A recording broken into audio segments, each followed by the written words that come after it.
Voilà, bandeko. Tu es lisusu na ba révélation. Ngana lo bakango ba intimidation et pas na les raté. Je suis là pour défendre mon pays qui est la République démocratique du Congo. Je le répète tant de fois. Tozana mboka mi balete mi sa tout toza kaka na Congo sekobe moko. Tant que na moni baku et à kosalema contre mon pays qui est la République démocratique du Congo. Tant que na moni to na yoki na nzela ba investigation na biso o compara biso arima que moto moko azali ko comploter contre la République démocratique du Congo na kozala wana na ba etando ike na kobelela ba intimidation ko sala ngelo roté dossier à gouverneur plutôt commandant de la 33e région militaire basée na Uvira Dunia Kashimbi Fabien. Le VPM de la défense le commandant en question n'a pas voulu être le VPM de la défense à Koutanana Bawazalendo. Bandeko, qu'est-ce qui se passe?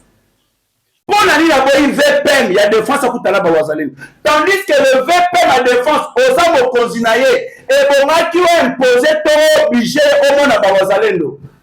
Et là, on a banaki kobanga ete ke bawazalendo bakolobana yo otiki mbongo VPM à défense yo mokozo yebi falanga otika ki réellement bawazalendo za combien pena ko pesa somme oyo commandant 33e région oya pesi na bawazalendo baza combien montant oya pesi na ye lelo na yebi bino makambo papa ba mama bilenge na yebi bino makambo na ye tombe na publication ya Fanny Kayembe.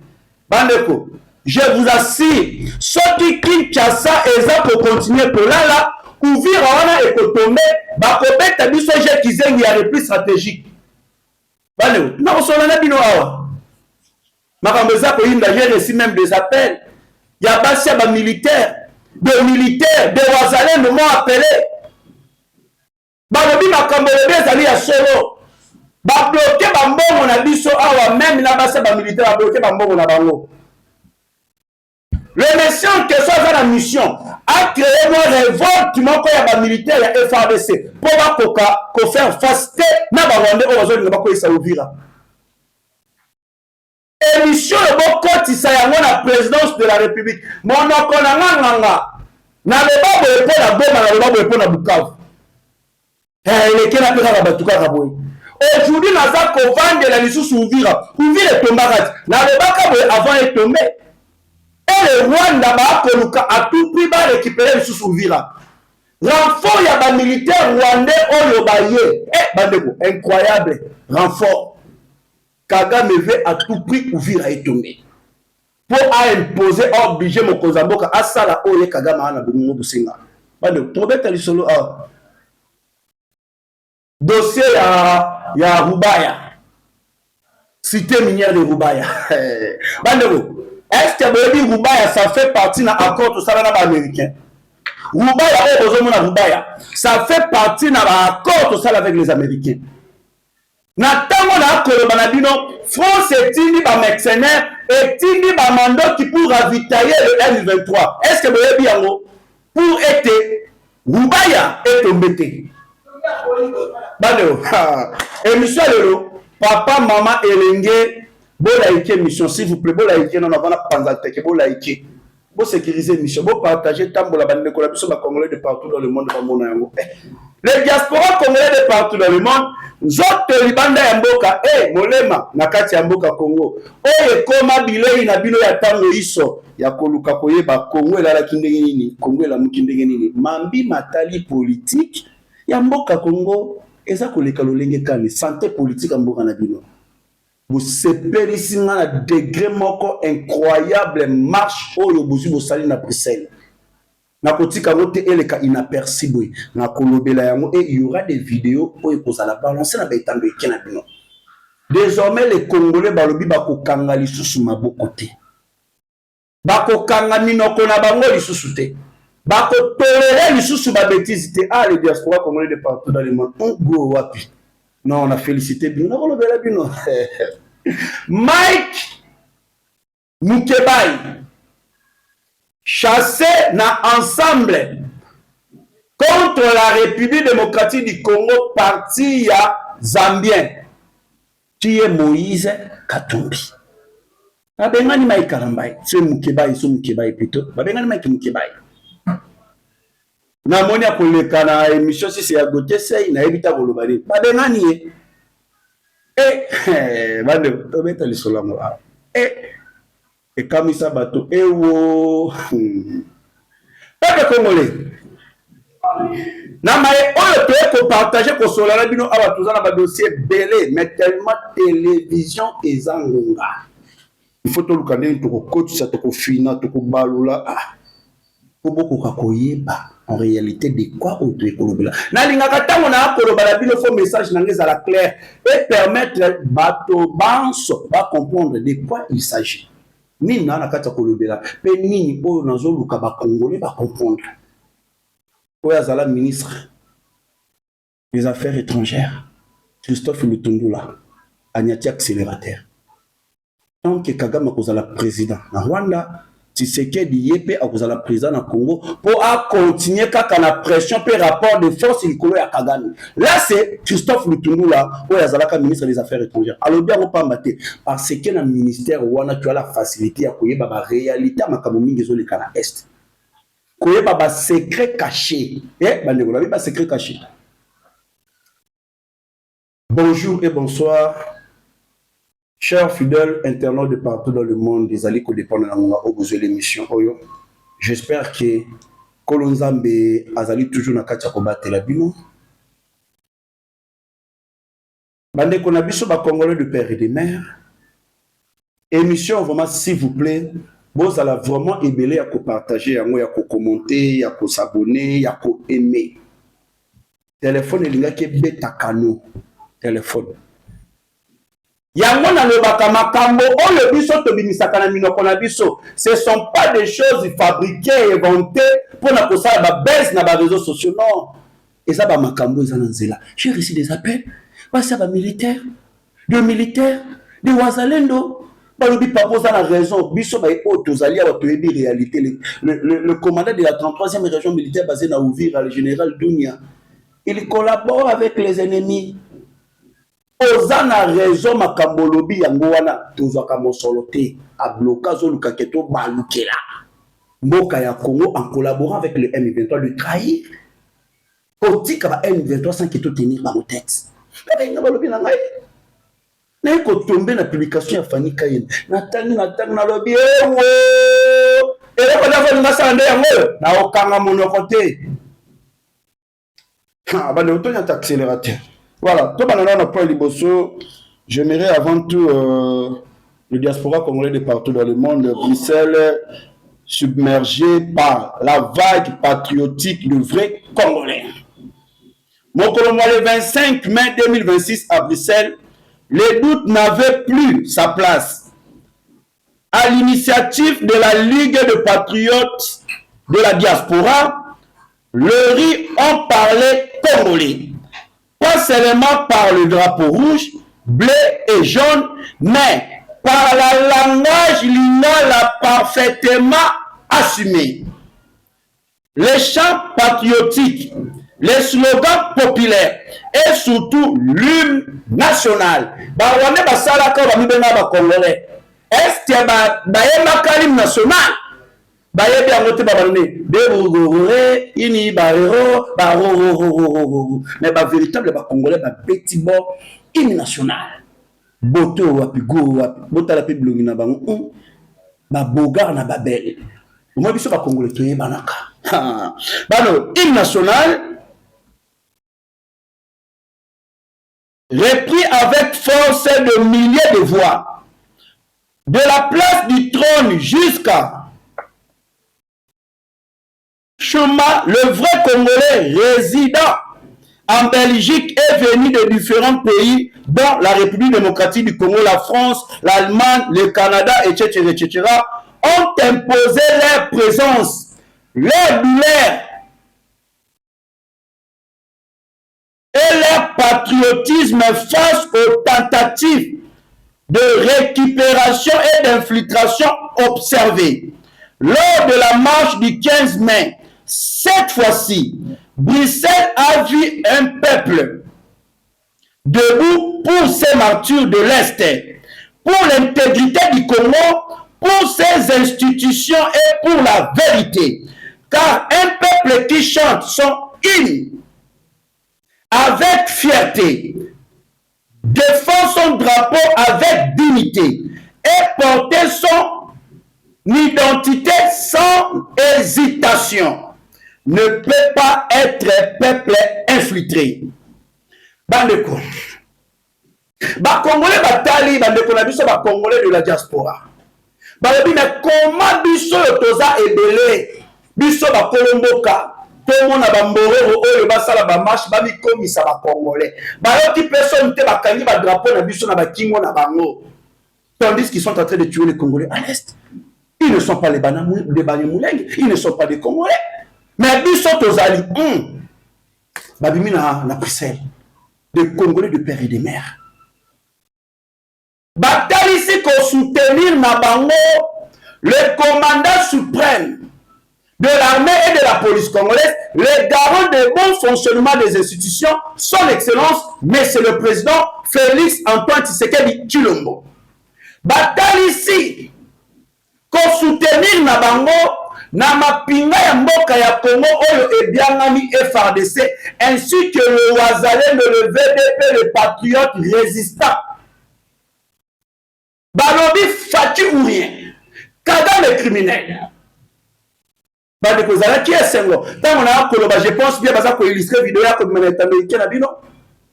Cette fois-ci, fini la récréation. Yango na kolembekete ko remerciaka, ko félicitaka, pe ko lamusaka les diaspora congolais de partout dans le monde. Et ça va dire que c'est tout ça. On n'est qu'un seul pays que la République démocratique du Congo, on n'en a pas deux. Tant que c'est le moment pour défendre l'intégrité territoriale de notre pays. Et d'ailleurs, cette constitution, le Rwanda azali ko défendre nanzela yaba agent na ye et bazali na kati ya opposition. Nanzela yaba agent na ye et bazali na église catholique. Donc Kagame a changé la constitution à Mokane ce qui plus de 17 fois. Kabila a touché même na ba point oyo ezali a kosimba te. Ayaba kite que lobby et ko rattraper. Comment on peut utiliser la constitution oyo botoli sur la souveraineté? Oyo zo le balabiso poto za malamu na Rwanda, na Uganda, ceci cela. To cédérer bango 300 km ya eteni ya mabele ya mboka ya Congo. Mais pas na bango pourquoi ezalité? Comment on peut utiliser la constitution oyo même superficie ya eza na kati te, eza machonité. Pour quelle raison?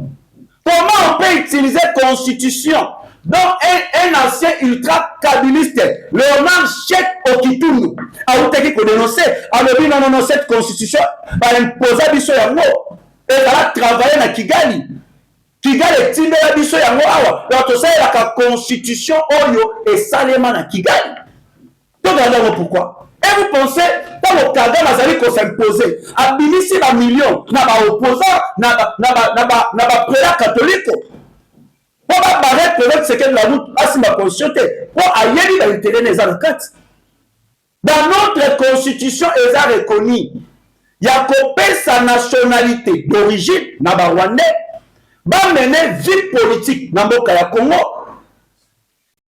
Ba postuler na présidence de la République. Na Assemblée nationale, na Assemblée provinciale. C'est déjà la constitution. Est-ce que et pas na bango, nous les Congolais, tous en droit à mener vie politique et pas na bango? Et nous avons tant de partis politiques. Il y a Rwanda na 4, il a fait plus de 500 et quelques bandeko. Il y a pas besoin de potopoto za na moka.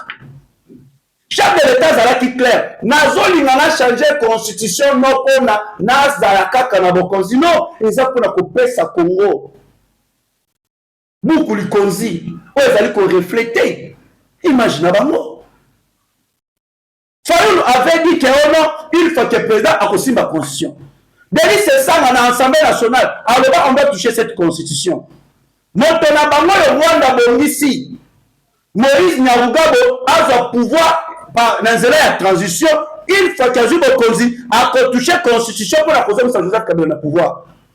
Mais avec le président Tshisekedi, Azali reconnu par la constitution, il a décidé que Simba Yango c'est Isaïe.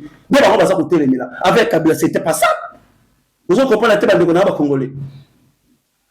Parfois, il faut qu'on se dise la vérité. Leader de masse Nyonso, mouvement citoyen, je suis là pour vous appuyer.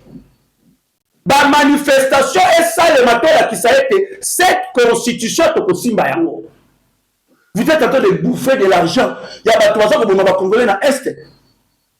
Incapable de dénoncer l'agression rwandaise, même de pointer du doigt à Paul Kagame, mais capable de faire des appels au peuple congolais de se soulever contre le président de la République, afin de lui barrer la route à Simba Consulté. Le même peuple que vous avez abandonné, le même peuple que vous avez négligé, le même peuple que Bino vous a collaboré dans la Minaramo.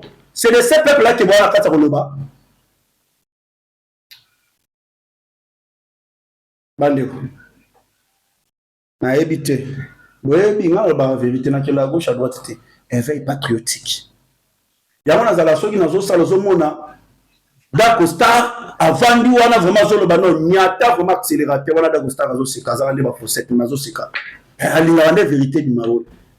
Il faut te défendre un mboka ya Congo parce que tant que tous autres la bêtise mususu eza lokwa to akondima yango na kotikala ka kokanga monoko te. Ancien ministre des Affaires étrangères, Christophe Lutondola. Alors, tant que Kagame a causé la président na Rwanda, Tshisekedi il faut que la paix président na Congo pour faire pression ou la force à cause la Paul Kagame. Mais Kagame veut que Tshisekedi la loi pour azonger la pouvoir na influence na mboka ya Congo. Mais Kagame n'a pas commencé aujourd'hui à tuer les Congolais. Plus de 30 ans de massacres salémi na Est. Est-ce que vous avezokana nyangwa le kaloba que Kagame tue les Congolais? Kabila pendant ces 18 ans, est-ce qu'il y a de ça que Kagame a bomi les Congolais? Non. Ce n'est que le président de la République n'aime pas ça. Non. Pendant que le Congo est à la qui n'a pas matambe à Paul Kagame, c'est le président de la République a école Moussa Congo a tué à zone ici limité à Congolais na honneur à Congolais. Et mon Kilimobimba est 30 ans, plus de 30 ans de massacre. Commandant suprême de l'exécution. Il y a un massacre, c'est Paul Kagame. La présence de Tshisekedi. Ne suivez pas tous ces manipulateurs, des Congolais de mauvaise qualité, de mauvais goût, qui sont faciles à manipuler, à corrompre, en train de trahir leur pays qui est la République démocratique du Congo, tandis que toi, dans Moko, là, n'a corps et âme. Cette constitution sera bel et bien changée. Ah oui? Nous allons vous dégommer. Nous allons vous dégommer, vous les anti-gaillants, nous allons vous dégommer. Parce que avant de dégommer, il n'y a pas comme si on va français, mais parce que là, pendant que l'on pas fatigué, on va vous dégommer. Les retours à 4 vont continuer toujours. Toya, na affaire Motali, commandant la 33e région militaire basée dans Uvira, général Dounia Kashindi Fabien. Là, ça s'allie, on a quoi le bas. Ah! Mais où est-ce que tu as été bonné dans le canal de la sonzo? Vous êtes très nordique, vous êtes très très très zélaté. Dès la là-dessus, qui n'ont au Colombo, qu'on est d'ailleurs même, j'ai mis ma main à couper, tu seras arrêté pour la trahison. Drapeau au Katalaï, Sokoto au Latin en Zoto, mais tu es en train de trahir les pays au profit des ennemis. Moi, il y a très très nordique, il a dit non zélaté. Est-ce que vous pouvez imaginer, au lieu que le représentant de Wazalendo, Bakoka qui n'a pas de ministre de la Défense, mais le commandant de la 33e région militaire basée dans Uvira, a bloqué qui était beaucoup d'années, il y a un représentant de Wazalendo, na ministre de la Défense et Salimati. Après Bokeika, il y a ministre de la Défense et commandant Ningani. Abi makambo alobi azango wa pinza menanga wazando kite. Makambo yako sele ma yakobomba mandeli na zako bimisa ngoboyi. Na camarade na oti. Na ofunde pas chef de l'État au Sika. Bande bolanda. Après départ Kaka, il y a VPN de la défense, Gika Bombo, Mwandia Vita. Nembalamoko, le commandant de la 33e région militaire, aye koyamba les représentants de Wazalendo pour na kopesa na bango boyoka montant, je l'ai dit tobeta makambo CCCT. Pour na kopesa na bango 50 000 $ qui a été laissé par le ministre de la Défense. Est-ce que en réalité, ministre de la Défense a tiré 50 000 $ pour na Wazalendo? Ce qui est à solo a tiré 50 000 $ pour na Wazalendo. Imaginez-vous ce que 50 000 $ pour les Wazalendo du territoire d'Uvira et Mwenga.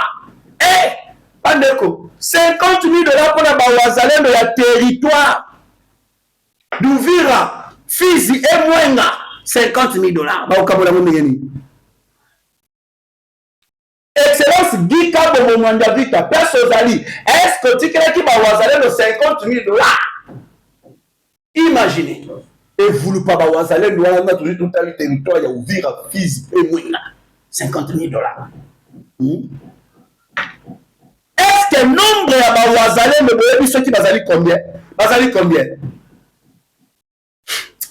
C'est pour cette raison que le commandant région a rassemblé tous les Wazalendo de la plaine de Ruzizi à Runingu. Et Zambe Nangaye, Fati Beto, commandant suprême. Quand on a encore le chef de l'État, on a encore n'est-ce pas que le bail était que ma mère collait là par rapport à l'Okuta Yamé? Ne pour ça, le bail était ma clochard. Mais moi, je l'ai comme ça, il a monnaie de lui. Chef de l'État, est-ce que vous avez quand on a pas si nous n'avons pas de bientôt, Ouvira est tombé. Ceux qui vous ont considéré comme je l'ai dit, bientôt, Ouvira est tombé. Et après ça, on a eu pas si. Pour la bilo, on a eu Kumba Kabamakila, innocent et Tamaka. Comment que nous pouvons, ton limatos à la éliminer jusqu'à 7 fois par un petit pays qui est le Rwanda? Quand nous avons détecté des ennemis au sein de nos FARDC, des traîtres directement et Sengel, toi, joue le plus vite possible. Toi, tu qui l'as tenté. Dans un cas qu'on a dossier, il y a Ouvira. VP la défense accueilli directement le commandant de la 33e région militaire a lobby la Bawazalen, FARDC, qu'il la procédure, il y a des armements, il y a Bayi Wazalendo. Des armées Wazalendo. Na tombé la publication à Fanny Kaime. Na tombé la publication à Fanny Kaime. C'est par là que j'ai vite compris vraiment le plan qui se prépare contre l'Ouvira. Et pas ça. Vanda, commandant en 3e région militaire. Vanda, voilà, quoi qu'il n'est pas si mort, nazo bomandé yo, nazo funda yo. Vanda, na si cité, toi qui la publication à Fanny Kaime. Fanny Kaime a publié le Bible. Urgent, les Wazalendo et Ibou de FARDC abandonnent précipitamment l'Arcel Louvungi, Runingu, par peur d'une frappe ciblée de l'armée révolutionnaire congolaise ARC de Sultan Makenga. Sultan Makenga commando, Louvungu. Conscient du fait que ces positions ont été réoccupées sans grande résistance, le commandant de l'armée tshisekédiste redoute de pertes considérables de lancer des offensives révolutionnaires. Un retrait précipité et contraint qui porte un coup dur au moral des troupes de Félix Tshisekedi. Ils prennent la fuite sans regarder derrière. Oh, les allées publications, il y a Fanny Kahimbe. Vous allez maintenant comprendre Nazome Mabino pour vous y voir. Donc, ceux qui quittent le lobby total la publication Fanny Kahimbe Malam. Et Lingi Kolobanini, parce que j'ai eu le temps de faire des analyses sur ça, de bien analyser, afin de comprendre quel est le message codé dans la publication à Fanny Kahimbe. Ça m'a vraiment ramené pour comprendre les jets que le commandant de la 33e région militaire Azana Kachakosara. Voilà. En se référant de ces postes de Fanny Kahimbe, au cadre de la coalition M23/AFC. J'ai vite compris directement que le commandant de la 33e région militaire basée à Uvira, M. Dounia Kachindi Fabien, a une mission d'abandonner la plaine de Ruzizi en faveur de la coalition M23/AFC. Ce qui me l'a dit, publication à Fanny Kayembe. Mission ya commandant 33e région à Uvira, ezali à abandonner la plaine de Ruzizi en faveur de la coalition M23/AFC. Pour le faire sans résistance, il s'apprend premièrement aux Wazalendo, car il est conscient que les Wazalendo ne respecteront pas ses ordres de se retirer sans combattre. Donc, il faut faciliter l'ennemi. Il faut attaquer les Wazalendo. Pour ayebi, dans le repli stratégique, les Wazalendo va replier, les Wazalendo va koboya koyoka et va kolukane ba beta na nzoto na bawande wana.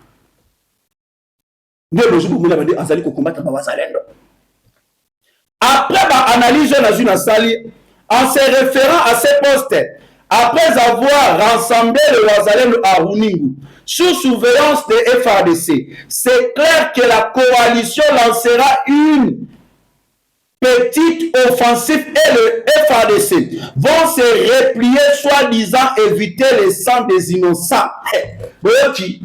Le résistant ya ba Wazalendo qui vont résister accueillir ko sangisa bango na Runingu sur surveillance ya FARDC. Comme ça tango ba militaire au Rwanda zotinda pour na ko attaquer ba récupérer la totalité de Uvira Fizi Mwenga. Yesiko le commandant en 3e région militaire, le quoi a déjà dégagé déjà ba Wazalendo, ne akoloba na ba militaire. Bon bundala ba Rwanda wana te to sala repli. Sinon, te makila ya ba innocent et kotanga. Et quand ces militaires va ça la repli, automatiquement les éléments rwandais du M23 vont récupérer la totalité d'Uvira Fizi et Mwenga sans combattre. Vous voyez, ma repli stratégique que ma besoin ça là. Vous voyez, est-ce que ma kamona a l'autorité la biso ba ko kayango? Chef d'état-major général ya mapinga ya mboka ya Congo Bengami FARDC Gilles Banza. Le VPM de la défense, Excellence Gika Bomomanga Vita, commandant Soutel Fachi Beton. Est-ce que vous avez comme Kambo? Sinon, tu es prophète, Nazan a prophétité.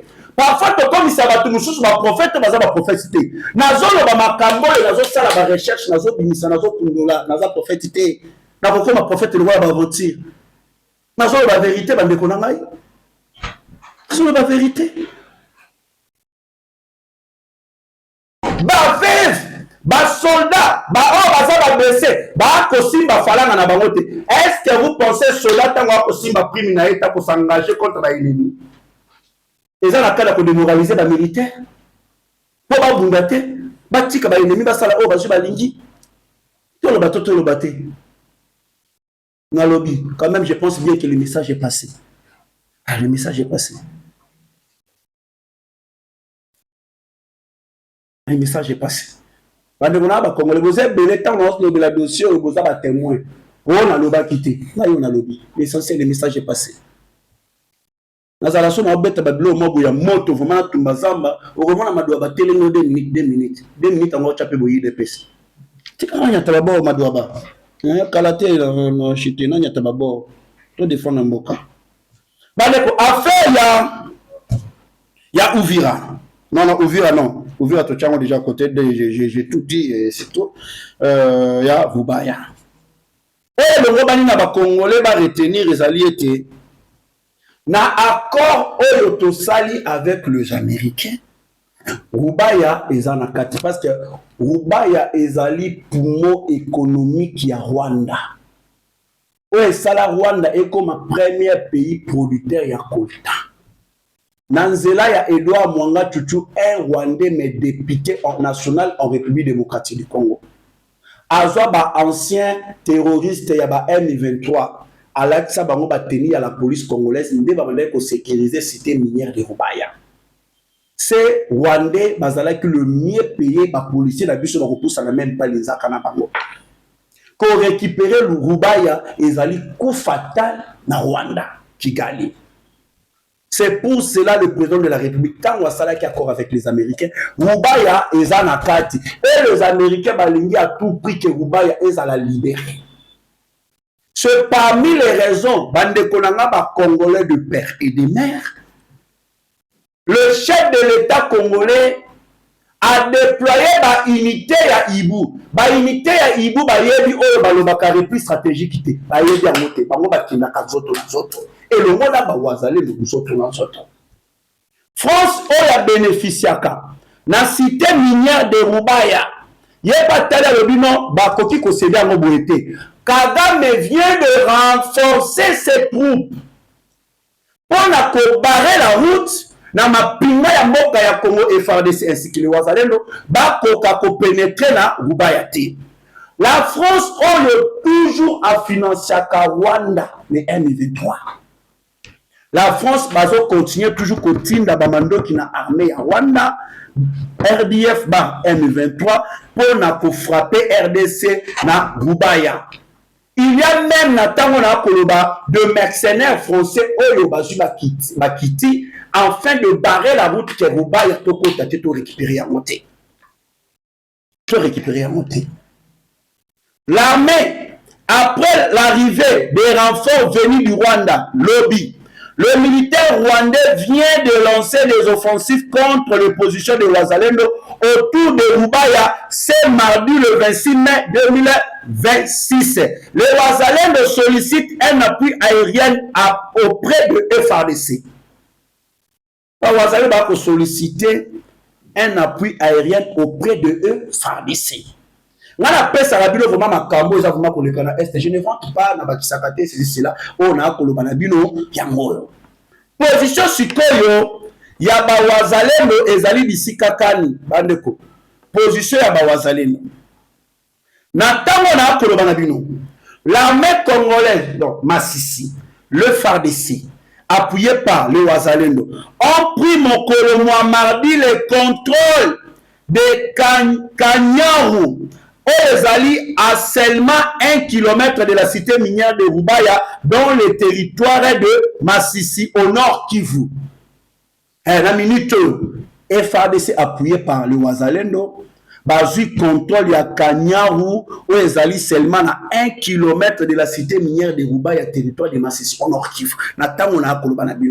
Après de violents affrontements contre le rebelle de l'AFC M23, ces derniers se sont repliés vers Rubaya où Bazaliko se renforcer actuellement leur position en hommes et en munitions pour tenter de stopper l'avancée de forces congolaises.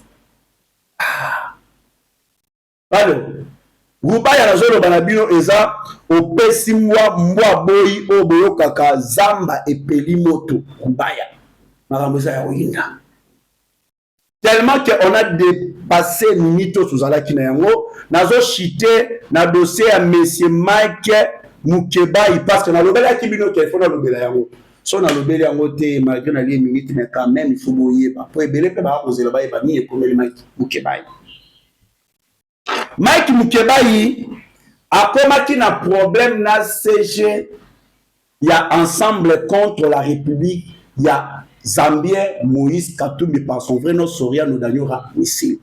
Babanda ki koyokana te moi ba tiraima ezalaki na kati na bango au moment où esengeli ba sangana ndenge ba ko sangana pour nous combattre. Mais bango na kati na bango division na kati ya ko salema.